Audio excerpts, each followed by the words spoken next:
Now we learnt unit 3 today's comes every day. એમાં activity 1A આપણે જોઈએ.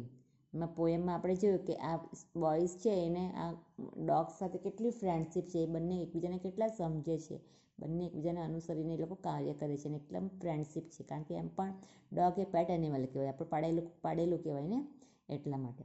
નાઉ B, write who does what with the help of the poem. આપણે આ પોયમને મદદથી આપણે આ લખવાનું છે. આ તો ડોગ અને આ આઈ એટલે હું પોતે છે. તો વેન આઈ ટોક, જ્યારે હું વાત કરું છું ત્યારે ડોગ ઇઝ લિસન, ડોગ શું કરે છે, સાંભળે છે. When I walk, dog walks. When I sleep, dog sleeps, એ પણ સૂયા છે. When I know, he knows. When I speak, it minds, જ્યારે હું બોલું છું ત્યારે તેના માઇન્ડમાં હોય છે. When I find, he give. બરાબર ને, આપણે આગળ જોયું ને કે વેન અહીંયા આપણે જો સર્ચ આઉટ કરો કે એને ડોગને પેલું વસ્તુ મળે છે, he shares with me the things he finds. એને કંઈ પણ વસ્તુ મળે છે તે એને શેર કરે છે. બરાબર ને, એટલે ડોગ અને એની પોતાની સાથે કમ્પેર કરવાનું છે.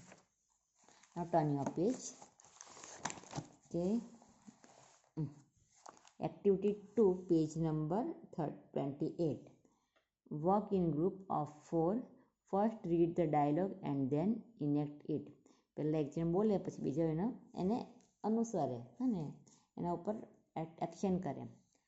તો જોઈએ. Chimanlal is a doctor. Chimanlal કોણ છે? ડૉક્ટર છે. Jethalal and Pethalal are his neighbours. Jethalal અને પેઠાલાલ એના પડોશી છે. They are at Chimanlal's dispensary. તે લોકો બંને જણા ક્યાં છે? ચીમનલાલના દવાખાનામાં છે. Chimanlal is advising them. Chimanlal તેમને સલાહ આપી રહ્યા છે. Chimanlal says Jethalal start doing exercise. Chimanlal કહે છે જેઠાલાલ કસરત કરવાની શરૂ કરો. Jethalal says but doctor I can not get up early. પેલા શું કહે છે? પણ ડૉક્ટર હું વહેલો ઉઠી શકતો નથી. Chimanlal says you can do exercise any time. તું ગમે ત્યારે તું એક્સરસાઇઝ કસરત કરી શકે છે. Skipping and walking are good for you. Skipping એટલે દોરડા કૂદવાનું અને વોકિંગ એટલે ચાલવાનું તમારા માટે બહુ સારું છે.